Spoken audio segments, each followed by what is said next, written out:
Hello everybody and welcome back to LMM, and if you're enjoying what you're seeing on the channel at the moment, how about giving this video a like and maybe subscribing to the channel to help us grow, and perhaps even check out our Patreon. Today I'm in Lowestoft for the Lowestoft Model Engineers Exhibition, or Lowmex, which apparently is one of the biggest in the entire country.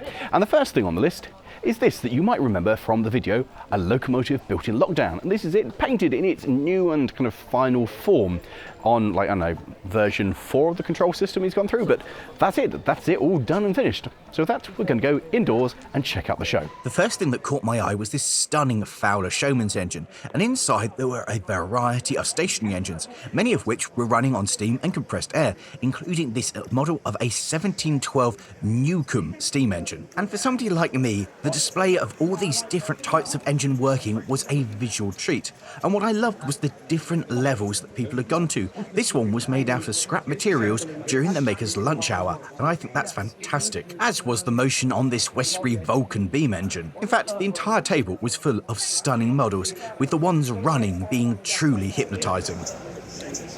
And it wasn't just model steam engines, there were a good number of operating hot air engines, and the ones I liked the most were these, which were made out of normal household components that you can find just kicking around, showing how easy it is to make a hot air engine. There was also this deacoustic hot air engine, which relies on sound waves bouncing up and down inside that tube, and the hot air engine with their best name ever, the Anti-Insomnia Hypnotron. Equally cool was Curie's pension, with a nickel coin, a magnet and a flame. When it gets hot, it stops being magnetic and flies away from the magnet, cools down and then goes back. The majority of the model steam engines were running on compressed air supplied by the building, but there was a small number of live steam boilers supplying steam for their engines.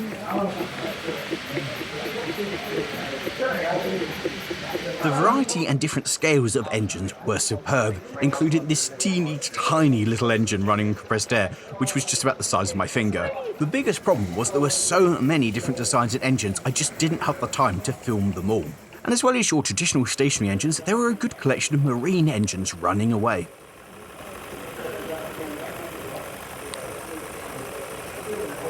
Next up was my friend Neil's breakdown train in 3.5-inch gauge, featuring this fully working breakdown crane. Now this should run on steam, but it's currently out of ticket, so it was running on air, but remains fully functional with all the lifting and slewing actions that you'd expect from the full-size counterpart. At the head of the train was his 9F, and because it was his, I was allowed to break the golden rule of any show and actually touch the model, and have a little play and try and get it ticking over gently on air.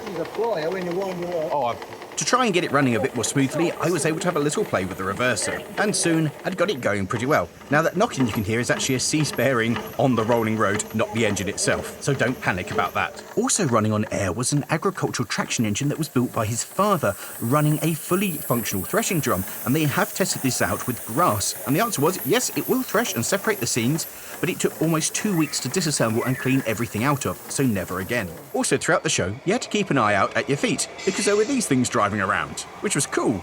What was also cool were the larger scale models, this lineup of traction engines and a Scammell.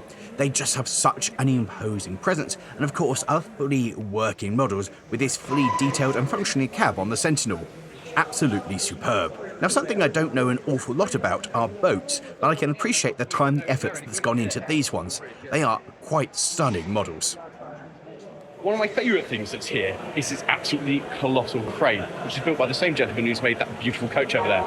This is a thing that is ongoing, but it's going to be amazing when it works. It's going to be steam, the moment it just works on a battery, on a drill, but it's going to be steam operated and it's going to be phenomenal. The amount of hours that have gone into this are just ridiculous. And the sheer sense and scale and weight alone, it has to travel in its own dedicated trailer behind a car because it's just that colossal. The level of detail that the builder has put into this LNER teak is also quite ridiculous. From the cutlery to the fabric on the seats to the carpet and the overhead baggage net, it's just outstanding, and it really has to be seen to be believed. Keeping on a railway theme, some of the models that have been brought to the show were absolutely outstanding. Just look at the backhead on that. And there was a wide variety from different builders and different regions, and some more stationary engines thrown in for good measure, such as this rather unusual model of an 1862 Whitmore & Sons horizontal mill engine, and I don't think I can recall ever seeing a steam engine set up like this. And just around the corner there was some more slightly smaller railway stuff, with an 08 slowly crawling its way up and down a bone, and yet another crane demonstrating its lifting abilities, and then a huge variety of different models and rolling stock. On a totally different scale was this 32mm layout from HDMS, which is the Halesworth and District Model Engineering Society, who are running a variety of live steam and battery engines, including this absolutely bonkers contraption with overhead train drive to the wheels, and I just thought that was cool. Where is the whistle and the sort of regulated screw? All the whistle screws. And then you can't get it wet, can you? It's no good, unlike coal, you can't store it in the open. Also owned by one of my friends is this amazing Jung. Now, this is based on an engine that used to work in South Africa on one of the longest 2-foot gauge railways in the world. It's 7¼ inch gauge, so when you model 2 foot, you get quite a large engine. And one of my favourite features is inside the cab. This thing has got not only a screw reverser for that, it's also got the lever so you can bring it back and forth. And I just think that's really cool. You could just go, I need to go forward to reverse, but then for that just control, you've got your screw reverser just do a little bit with, and I really like that. I just think it's a really cool model. And I've driven this a few times, and it's something that eventually, when I get some time, I'll do a proper review of it on the channel, because it is a proper cool little engine. Also running both steam and electric trains was the group behind the Halesworth to Southwold Railway, who have plans to reopen the iconic Southwold Railway. And this little layout was running some of the possible trains that maybe one day they'll be able to run. Lowestoft from the model show, and only. I think it is.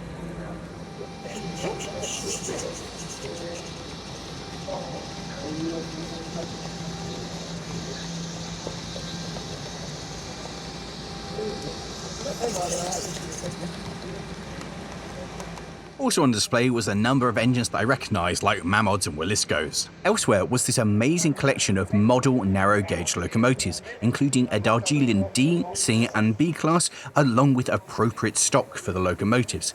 The amount of time and effort that had gone into this was unreal, and it also had some Darjeeling engines in the more traditional and well-known blue livery of the tourist train today. There were also some super quarry Hunslets, including well-known local engine Gwyneth, preserved over at Bressingham.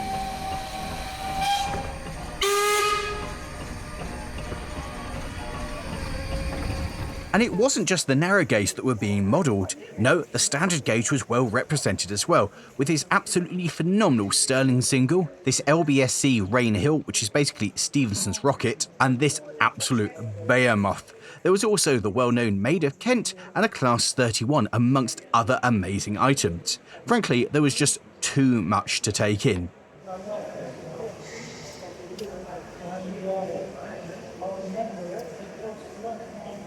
Having pulled myself away, I got a glance at some of the other models, which included a road roller, a Foden steam lorry, and many locomotives, including an A3 and several diesel shunters. There was just so much to look at on this stand. It was incredible. And speaking of incredible, I lost several hours on this full-size boat simulator. And coming back to real life, I found these amazing tiny dioramas of ships. The amount of detail that had been squeezed into such a tiny model was absolutely outstanding. And most of them were more than just a model. They were recreating a scene with that particular ship in a particular place in time. And keeping with a military theme, next up were warplanes, with so many aircraft from different parts of the world and different times. The detail on these models was absolutely breathtaking. I mean, it was like seriously impressive. Look here at the parts inside the wing, or have a look inside the cockpit with all of the detail. If you saw a photo of this, you would be forgiven for thinking that they were actually real. And there were just so many to see, I couldn't really take it in. And it went from planes to tanks, including this of the AAT from Star Wars, which really made me chuckle. I love the fact that in amongst all of these proper tanks, there's one from Star Wars. From tanks, we moved back to warplanes, and then from warplanes, we moved back to tanks, with many of them on little dioramas. From there, we moved on to model cars, and again, several of them were built with little dioramas to really complete the scene. There were some full-scale dioramas too, including this one of Duxford, and this amazing model of a crease lock that was built from card. Now, I've seen these working out in Poland.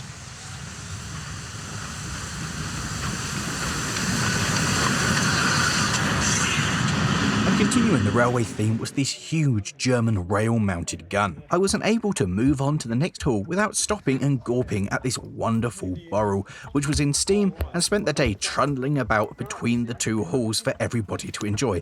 It truly was a work of art. Quite frankly, I wasn't prepared for what met me in the other hall, as there were full-sized astromech droids trundling around, and this just made me very, very happy. There were also a good number of model railways in operation, including Hazel End in O-gauge. Cool. 1-to-1 scale. At the other end of the scale was this lovely little N-gauge layout, which had multiple running lines, and so there was a flurry of movement, which meant it was perfect for an exhibition to keep everybody amused, with trains coming in and out at all times.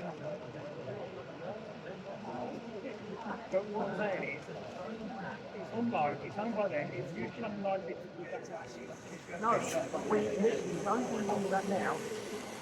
There's no brand new road for it. We built all the structure from 60%. We built all the top, all the layers of it done. It's the only thing that's top of money.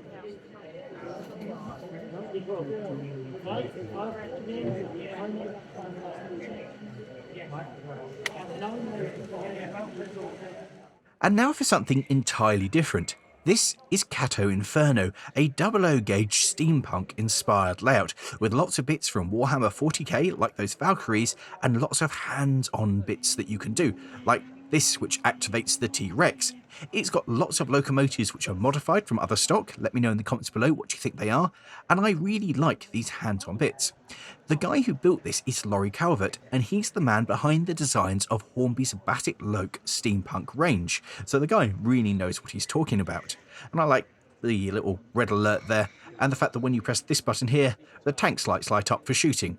It's a really interesting and different way to take on model railways, and I think it's kind of cool, and maybe it will appeal to a whole new generation. And no show is complete without some proper old school Hornby 003 wow, and as you guys know, I love this stuff. There was also this super 009 gauge layout with lots of kit-built locomotives, and this marvellous 15-inch in the garden inspired layout with locomotives that you control with that lever you can see on the footplate. Something else that was really cool was this Lego railway with British outline locomotives. This was something that I'd never seen before. Things that were instantly recognisable, like the 86, the Class 20 and the Class 37, all done in Lego. I thought this was fabulous. And as well as that, there was a big collection of Lego Technic, and next door to that were even more model boats, including a steam launch and a wide variety of different scales, and a Batman rubber duck. Now, I don't know much about boats at all, but I really could appreciate the sheer amount of detail and time that have gone into things like this warship. There's just so much fine detail. And I also love this one, showing what can be achieved from a piece of wood. I also loved all the different scales, giving a wide variety of vessels to look at, and for somebody who knows nothing about boats, it was fascinating. Next door to that were some of the trucks that have been making their way along the floor during the show, just like this one here. And so that brings us to the end of the show. It's got dark and I've come back to where I started, next door to my friend Neil's locomotive. This has been an amazing show. Everybody here has been so friendly. There's so much to see. It's absolutely incredible and well worth coming to. Can only recommend that you come and do this next year because it was superb. So much to see, so much to do. So excellent. If you have enjoyed this, how about clicking, I know, somewhere over there for some similar stuff, or down there for some other stuff. Yeah, well, I'm on my way home. Ta-ra.